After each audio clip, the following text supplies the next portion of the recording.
or in the Philippines. Is that right? You know, I was seated next to two doctors in Pampanga last night, and nobody could believe the, you know, the figures that ni Dr. Cheryl Guazon, who's the Chief Health Officer of Manila City.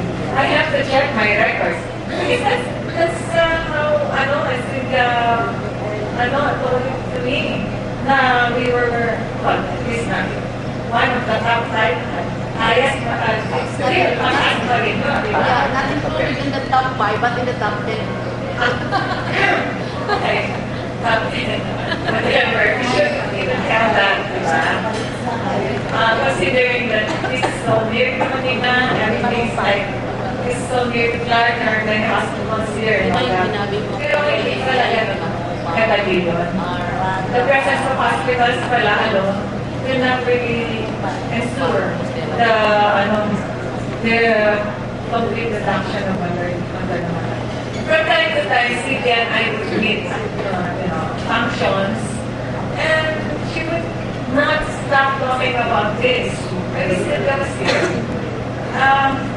Anyway, sabi na, basta ikaw talaga utay na. Of course, I would say yes, but parang wala naman talaga ginagawa. Basta, every time there's a meeting of women, she would mention it and then she would say that I should be the one who's it here. Pero, until, I did not have an active role in initiating anything. But then, now, and now it seems the time is come. I was conscripted to deliver this welcome remarks because, as you all know by now, our President Benny, has more important family matters to attend to, and at the same time, business.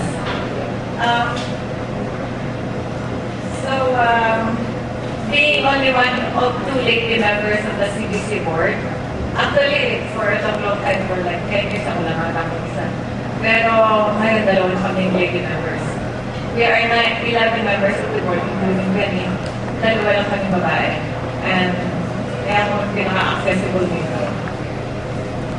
So I was tasked to be the one to do the welcome speech. Anyway, I didn't really know much about your organization, and I'm sure I would like to know much more about your organization. But since it's the first time for most of you, let me tell you about our organization, the Charity Development Corporation. Clark, where we are now, used to be the largest American base outside of mainland America. Mas malaki pa po kasi sa mga... Actually, it's bigger than Subic, except that Subic has a, as the scene.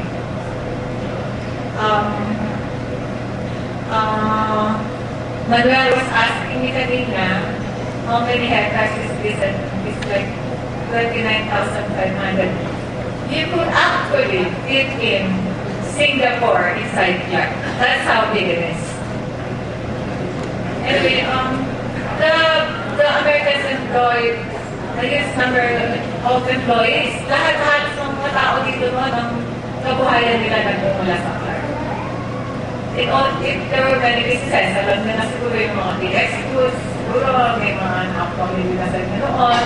Yung every time I would go to Manila when I was in college, people would ask me, nagdala ko ba ng chocolates? Masanas, all of this goodies were coming from there. And then came 1991, the sleeping giant, which we know as Mount Pinatubo. And this was, I grew up here, I didn't even know there was a giant volcano here, but it has been sleeping for 600 years. And they woke up, and it ravaged the entire countryside. Not only the countryside, the ashes were first thrown up to Hawaii, and it also affected global warming. It really was that huge, explosive. So you can just imagine how much of a wasteland this entire thing became. It was like buried under meters of lava. The communities outside were literally buried in mga houses nila. question, I think you all know that from the pictures, that came out. I'm sure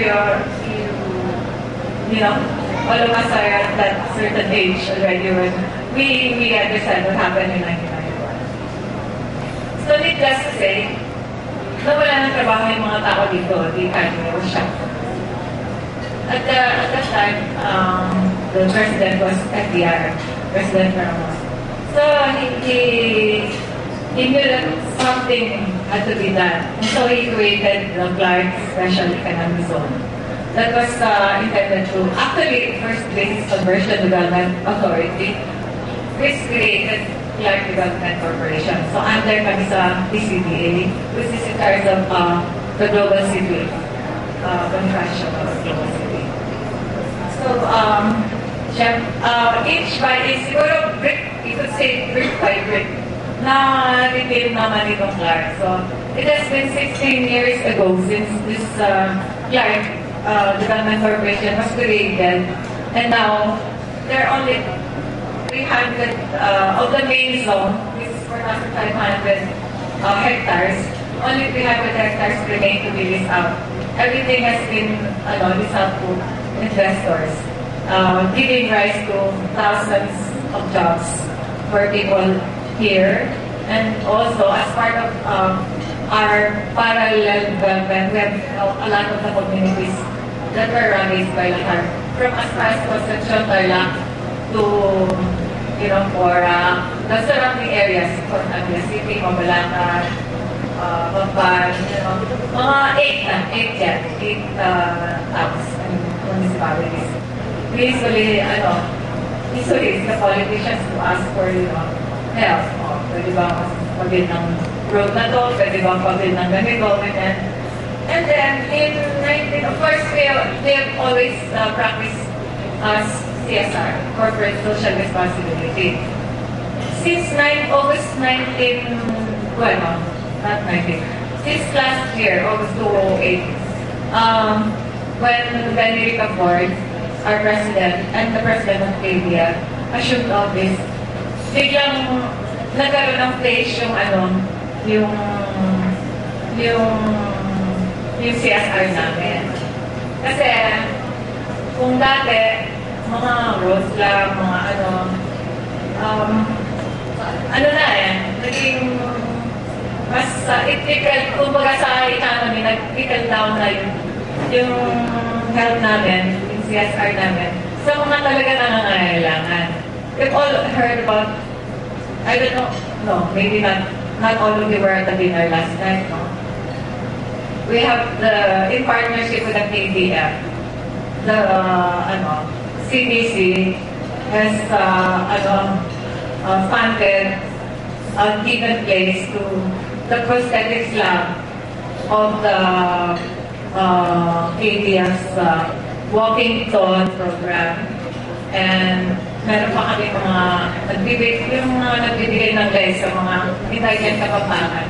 Everyone has to be kapampangan to be able to avail of this free prosthetics.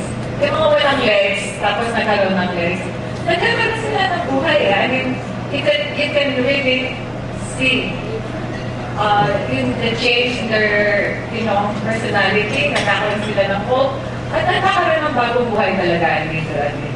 So, and then of course, yung mga cataracts, tapos yung mga children afflicted with cleft-palate inheritance, nagkaroon na sila ng, they can smile already.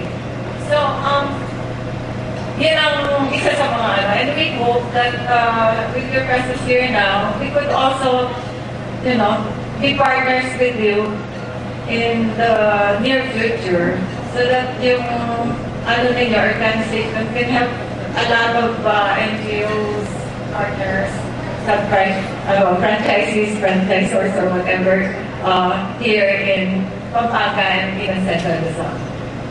So,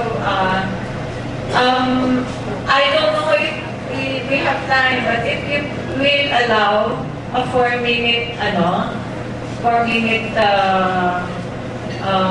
konting audiovisual na, kasi pinag-delete ko sa akin ni President Benny. na, you know, this is his best